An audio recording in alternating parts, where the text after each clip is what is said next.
Gözlə bağlı internetdə çoxlu məlumat var.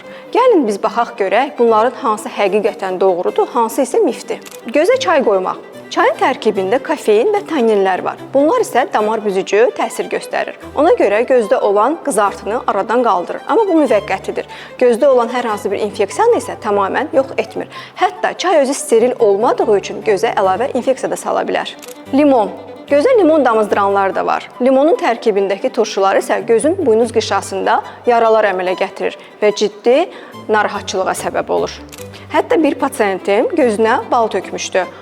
Bal nə qədər təbii olsa da gözdə ciddi narahatçılıq və iritasiya yaradır. Bu isə buynuz qışada ciddi yaraların əmələ gəlməsinə səbəb olur. Bəs nələri etmək olar?